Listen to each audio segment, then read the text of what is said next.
Today we have a special artist guest, and that is Jordan Dunne of the Orlando-based heavy metal act Poor Advice, and hopefully we're going to get some good advice today. Yeah, maybe it'll be something. Okay. It'll be something. I take it for what you want. Got it. Well, thanks for joining us. Absolutely. Thanks for having me. So my first question that I want to throw out to you is that I know that you guys have been working really hard to make a name for yourselves, and I would love to get a little bit of insight into how you transition from doing music as a hobby to making it a professional endeavor.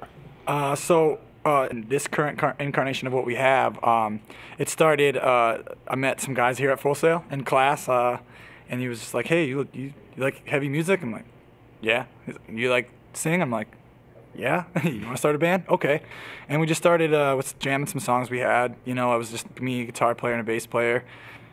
And we were like, oh, we're actually writing some stuff we kind of like. And then when we felt like we transitioned into something like actually like professional was when we met Manny, our manager, and he helping me apply the things I learned at Full Sail with what he's currently learning at Full Sail. I was like, oh wait, we really like have a brand here. Like if we're not known, we're not well known, but the people who do kind of know us for like the brand more than anything else. And I'm like, well, that's something, because that never has happened before for me. You know what I mean? So like when that kind of happened, where it was like, oh, people kind of recognize this brand more than, and who we are more so than the music, it was like, okay, that's a little different. Like usually, you know, people kind of know the music, it's your friends or whatever. But then we played like the first show we played as like a full band in Daytona, and we had like these people going nuts, and it wasn't people we knew. Like typically in like newer heavy bands and stuff, you see kids going crazy, and it's usually like it's just your friends you brought to the show. We didn't bring anybody, and these people went nuts. Really. Or your mom. Or my mom, yeah.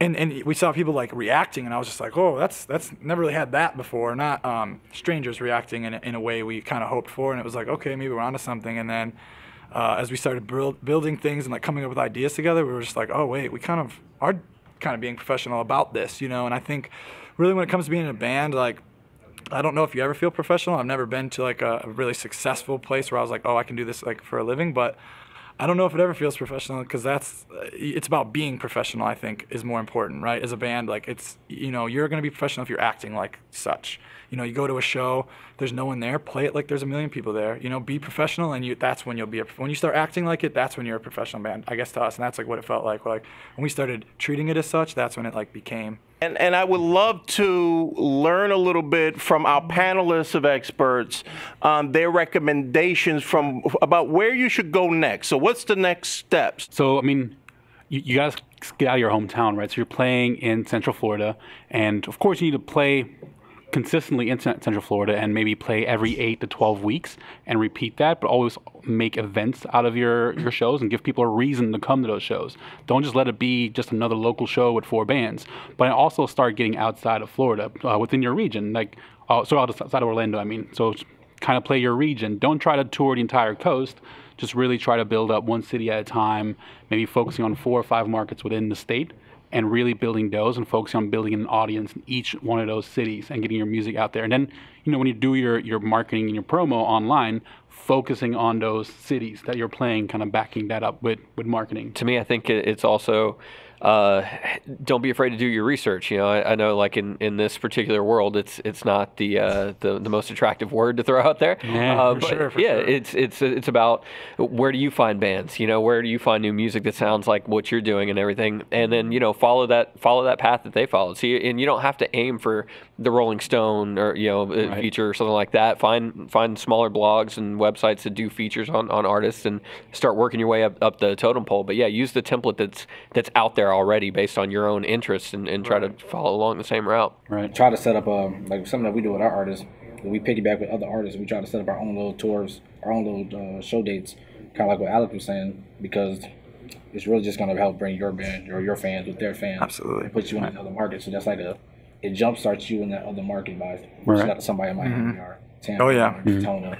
Start really doing these shows with them. You can also, like, when they have new opportunities, they're going to do the same thing for you. Yeah, right. I think so many people forget now because everyone's online just yelling, look at me, look at me, look at me, and then they get frustrated because everybody's yelling, look at me, and nobody's looking at anybody, you know. Yeah, that's why you got to add value to the community cultivate and that scene, create conversation and engagement. To liken that to like one of our songs, actually, we have a song called Rabbit Holes, which is about sort of just the internet and the things that go on. And I say in the song, we're enabled by the unnecessary need to be heard without much being said. And that's exactly that is what's it going really on. is. Like, people just want to yell and yell and yell about whatever. Yeah. Nobody wants to like listen. And like we were talking outside, and I was even like, that lyric even means like, sometimes people overshare on Facebook, right? That's like a big problem. It's like, you look at somebody like, why did you post that? Yeah, I do that to myself all the time. But what we're really reaching for, and I think the problem isn't necessarily that you're posting that, but it's that people are too afraid to just like say, hey, it's gonna be okay, or hey, say something to it, whatever. Like somebody's posting that because they do need something. Right. You know, I have friends where I'm just like, oh, why did you post that? Like, you're obviously like reaching out. Like, that's like the best, you know. So,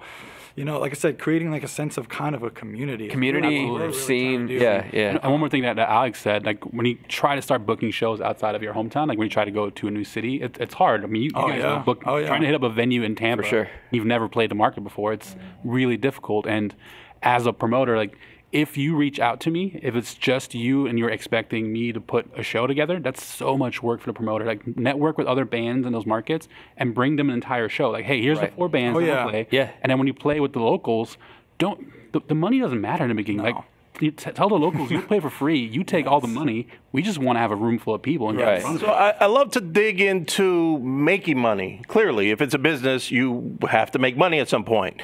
And obviously, there are a lot of misconceptions from newbie artists that think that, you know, they're just going to post music online and magically, you know, 1,000 streams is going to get them rich. Clearly, they might be able to buy a cup of coffee if they're lucky, or that they're going to get tons of downloads, which we all know is becoming a thing of the past, or that they upload some new t-shirt design and all of a sudden they're able to retire. So I love to talk a little bit about the reality of selling. Clearly, the most obvious place, as far as I'm concerned, to make money from products, from things that you're selling, is the live space, because that's where your audience is, and you have, if you're able to show and prove, hopefully you're going to get a sale out of that. But I love to learn a little bit about some of the other sources of income that are realistic for a newer band. I have 2 things on that. So one of my mentors always taught me multiple streams of revenue is one of the keys to starting a business. But however, be careful with that, because if you have too many streams of little revenue, then you're just spreading yourself too thin trying to maximize each stream. So there's a lot of different ways you can earn money. Obviously, playing shows is one. Streaming, if you're really good songwriters, maybe you can get a sync or a licensing deal for sync licenses. But also, starting out, maybe you just have to have a side hustle. I mean, you should always be working on being the best musicians you can be. So if you're musicians, guess what you can do? You can give music lessons. Right. I mean, give music lessons on the side. And while you're giving music lessons, the best way to become better is through teaching. So if you're teaching someone else your craft, you're going to become a better guitar player, a better bass player, a better drummer, singing, or a better singer. Yeah. So give music lessons. That's a great side hustle. Or someone in the band is doing all the graphic design or doing all the web design.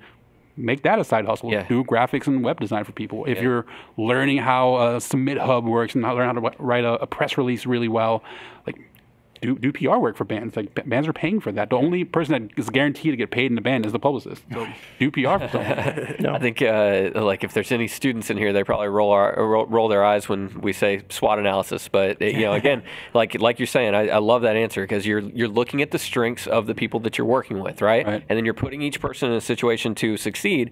And I've worked with musicians that would roll their eyes at the idea of giving drum lessons or whatever. But you know, you've got to think, like you said, you're getting better at your craft. That you're going to take you'll take just as much, if you're doing it right, from playing cover songs. You'll learn just as much about songwriting as what you're teaching to other people, you know. And then when you go to write with your group, you're going to be twice as good as you were when you started out. So yeah, I really do think that's important. And if you're talking about merchandise, like you said, don't spread yourself too thin. I've seen artists with 10 items of merchandise, and they sell one of each, but how much did you pay for each one of those things? So, but give them something interesting. Give them something beyond just the T-shirt. Israel, you're probably and have a range. Right? there you Everything go. from a sticker for $1 to maybe a $20 shirt. Yeah, there you or go. Beyond. And think about again what sets you apart from other artists in your scene. Like, is there something unique about your look? Is there like does one person always wear like a bizarre looking purple shirt or something like that? You know, sell that purple shirt. Like make a replica of it, or do something along those lines. In a video too, by the way. There you go. Like make a thing out of it. You know, so and people are going to want it. You said something important about playing cover songs, and that's what we've talked a lot in the past about. But cover gigs, I mean,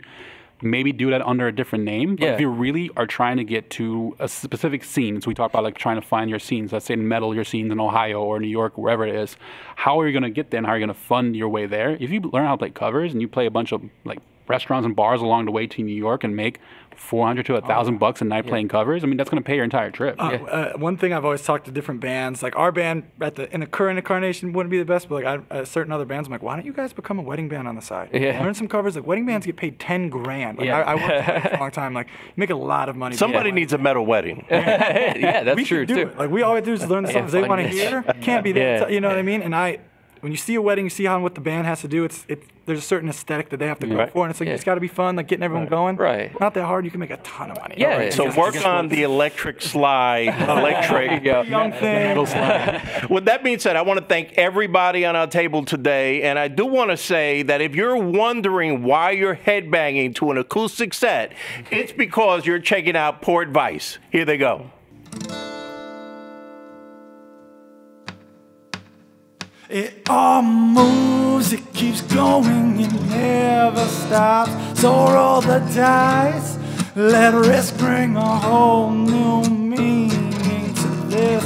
Nothing only exists where nothing can coexist. We've all been here before. What's your explanation for this?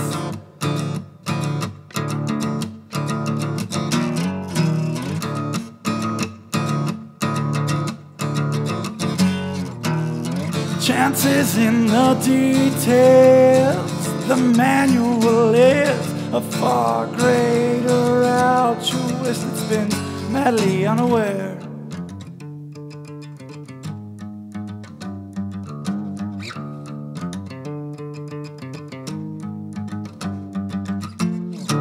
Heed the feigning quiet. Now we become the storm. We stand united to watch the mighty fall.